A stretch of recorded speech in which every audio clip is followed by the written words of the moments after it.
네, 이어서 시장 이슈부터 살펴보겠습니다. 한지원 캐스터와 함께합니다. 어서 오십시오. 네, 안녕하십니까? 오랜만에 뵙습니다. 네, 그런 것 같습니다. 네. 오늘은 어떤 이슈 가져오셨어요? 네, 유커가 돌아온다, 최대 수혜주는 이라는 주제로 가지고 와봤는데요. 중국 단체 관광객들의 한국 방문이 늘어난다는 기대감에 따라서 중국 소비 관련주들이 기지개를 켜고 있습니다. 사드 사태 이후 6년여 만에 중국인 단체 관광이 재개가 되면서 이 직접적인 수혜가 예상되는 기업들에게 주목이 쏠리고 있는 건데요. 일단 오늘은 화장품주를 제외하고는 다소 조정을 받는 모습이지만 앞으로의 모멘텀은 충분한 만큼 내용 자세하게 다뤄보도록 하겠습니다. 네, 후쿠시마 오염수 방류 이후에 중국 내에서 노재팬이라는 그 운동이 일어나고 또 반일 감정이 확산되는 것 같은데요. 이게 상대적으로 우리한테는 좀 이득이 될 수 있는 요지가 있죠? 네, 맞습니다. 그런 이야기들이 계속해서 나오고 있는데요. 중국 내 노재팬이 확산이 되면서 면세, 뷰티 등 유통업계가 반사이익을 거둘 수 있다는 관측이 나오고 있습니다. 온라인상에서도 일본 제품 불매 운동을 독려하는 글이 올라오고 있는 것으로 알려지고 있습니다. 실제 유커들의 일본 여행 취소도 늘어나고 있는 것으로 나타나는데요. 중국의 해외 단체 여행 대상국 리스트에서 일본이 가장 많은 예약 건수를 기록했고, 특히 중국 국경절에 출발하는 일본 단체 투어 상품은 전월 대비 6배 이상 늘어난 것으로 집계됐지만 반일 감정이 고조되면서 예약 취소 건수가 늘고 있는 겁니다. 이에 따라 국내 유통업계도 중국의 노재팬 확산에 주목하는 가운데 특히 면세업계의 경우에는 일정 부분 수혜를 볼 수 있을 것으로 예상되는데요. 당초 일본 관광을 예약한 유커가 일정을 전면적으로 취소하고 한국으로 관광지를 변경할 가능성에 주목하고 있습니다. 네, 중국 유커들이 6년 5개월 만에 돌아온다는 소식에 우리 중국 관련주들이 상당히 눈에 띄었는데요. 주가 상승세는 어떻습니까? 네. 일단은 이렇게 먼저 크게 4가지 섹터를 꼽아봤고요. 이 안에서도 가장 강하게 오른 종목들로만 구성해봤습니다. 저는 이번에 이 중국 소비주 관련주 안에서 눈에 띄었던 종목이 바로 이 밥솥 관련주인데요. 혹시 중국인이 사랑하는 한국 관광 선물 순위 알고 계십니까? 저는 잘 모르겠는데요. 제가 살펴봤는데요. 이제 예전에는 한국인들이 일본 여행을 가면 사오던 게 코끼리 밥솥이라고 있었는데 이제는 중국인들이 우리나라에 와서 선물로 밥솥을 사간다고 합니다. 선물 랭킹 3위에 올라 있었는데요. 그런 만큼 밥솥 기업인 쿠쿠홀딩스의 주가가 많이 튀었습니다. 이달 들어서 주가는 40% 넘게 42% 가까운 상승률을 보였고요. 지난 28일에는 장중 52주 신고가를 경신하기도 했습니다. 이 밖에도 엉덩이가 비교적 무거웠던 대표적인 화장품주죠. 아모레퍼시픽 같은 경우에도 20% 가까이 올랐고요. 그 외로도 카지노주 등 중국 관광객 소비와 관련된 종목들이 일제히 강세를 보였는데요. 중국 수요 부진으로 그간 지지부진한 흐름을 보이던 면세점주 역시 강한 흐름을 보여줬습니다. 호텔신라는 이달 주가가 16% 넘게 상승을 했는데 특히 외국인과 기관이 동반 매수에 나섰다는 점이 특징적이었습니다. 네, 6년 전 사드 사태로 중국인 관광객이 확 줄었고 또 코로나까지 겹치면서 거의 교류가 끊기다시피 했는데요. 이제는 뭐 어느 정도 상당히 좀 들어올 수 있는 여지가 있을 것 같습니다. 네, 맞습니다. 어제 관광공사가 발표한 관광 통계에 따르면 7월 한국을 방문한 외국인 관광객은 2020년 1월 이후 처음으로 100만 명을 돌파했습니다.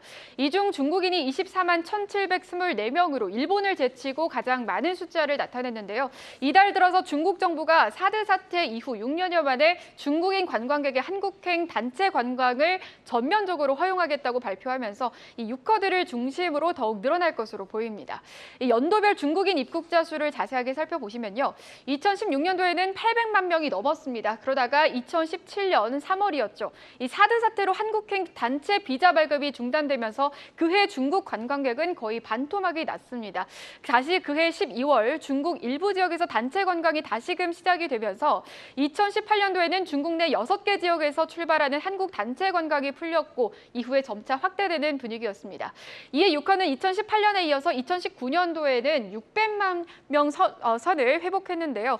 하지만 코로나19 사태가 시작된 2020년 1월쯤부터 상황은 다시 바뀌었습니다. 이후로 한국을 방문한 유커가 점점 줄어들었는데요. 이 통계에는 7월 말까지 입국한 중국인만 반영돼 있기 때문에 중국 단체 관광객은 빠져 있고 또 아직 상반기라는 점을 감안한다면 꽤 선박한 수치입니다. 또 중국 정부가 공식적으로 한국에 대해 단체 관광을 허용한 것은 이달 10일인 만큼 만큼 유커들의 입국은 국경절 연휴 이후에 본격화될 것으로 전망되고 있습니다. 네, 이렇게 유커들이 돌아온다면 뭐 침체된 내수 시장에 상당히 좀 호재로 작용하지 않을까 싶습니다. 유커들이 상대적으로 또 씀씀이가 크죠? 네, 맞습니다.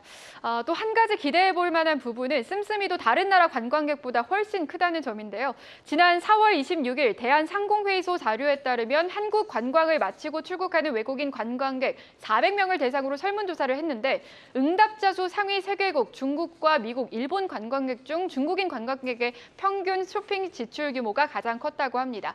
1,546달러로 가장 컸고요. 그 뒤로 미국과 일본이 차례대로 뒤를 잇고 있습니다.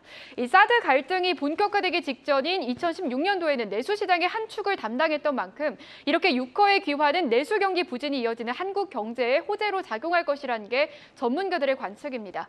특히 한국은행은 중국인 입국자 수가 올해 4분기에는 85%까지 회복될 전망이라고 설명을 했고요. 이에 따라 중국인 관광객 증가에 따른 올해 GDP 성장률 제고 효과는 0.06%포인트로 추산된다는 입장도 함께 밝혔습니다. 네, 그래서 이제 관련 ETF 수익률도 꽤 높다고 들었습니다. 특히 어떤 ETF가 더 수혜를 받을 수 있을까요? 네, 중국 경기의 더딘 회복에 대한 우려는 여전하지만 이와 별개로 국내 ETF 시장 수익률 상위 종목을 석권하고 있는 건 중국 소비 관련 상품입니다.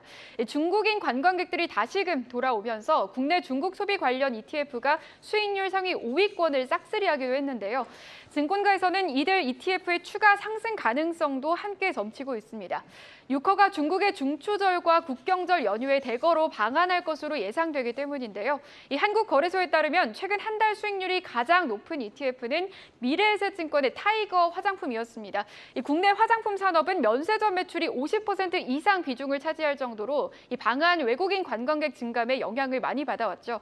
지난 4월 26일 마찬가지로 대한상공회의소 자료에 따르면 외국인 관광객들의 한국 관광 지출 상위 품목을 조사한 결과 중국인 관광객의 75.8%가 화장품 그리고 향수의 지출이 가장 컸다고 합니다.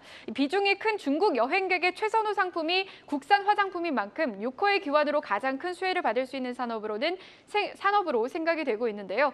그 외로도 중국 크루즈선 53척이 제주도 방문을 예약했고 이미 내년 3월까지 기항 신청이 마감된 것으로 전해지고 있습니다.